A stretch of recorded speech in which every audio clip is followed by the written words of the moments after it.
નમસ્કાર. આજે ફરી સ્વાગત છે આપણું વિશ્વ ગણેશ યાત્રા વિથ આરજે કૃપાલીમાં. આજે આપણે જઈએ છીએ વિયેતનામ. જી હા, વિયેતનામમાં પણ ગણપતિ બાપ્પા એટલે કે વિનાયકનું અનોખું સ્વરૂપ જોવા મળે છે. અહીં તેમનો અનોખો રંગ જોવા મળે છે. વિયેતનામની ચામ સંસ્કૃતિના મંદિરોમાં તેઓ લાલ પથ્થરથી બનેલી મૂર્તિમાં ઊભા છે. ક્યારેક તેમની પ્રતિમા નૃત્ય કરતી હોય અથવા તો આરામ લેતી હોય એવી રીતે પણ જોવા મળે છે.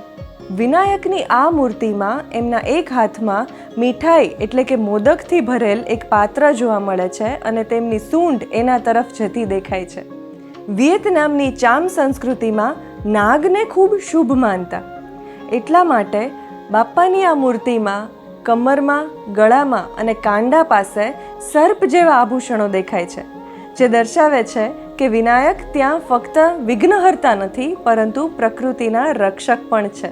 વિયેતનામમાં આજે આ મૂર્તિઓ મોટા ભાગે મ્યુઝિયમમાં અને યુનેસ્કો હેરિટેજ સાઇટ ખાતે જોવા મળે છે. જ્યારે ઘણા લોકો આજે પણ ધંધામાં સફળતા, શિક્ષણમાં પ્રગતિ અને જીવનમાં સુખ શાંતિ માટે બાપ્પાને યાદ કરે છે. અહીંના લોકો માટે બાપ્પા ફક્ત દેવ નથી પરંતુ જીવનના સાથી છે, જે સાથે રહીને હાથ પકડીને જીવનમાં આગળ ચલાવતા રહે છે.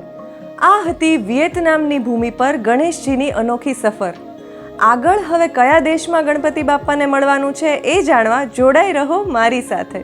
અને ત્યાં સુધી બોલો ગણપતિ બાપ્પા મોરયા.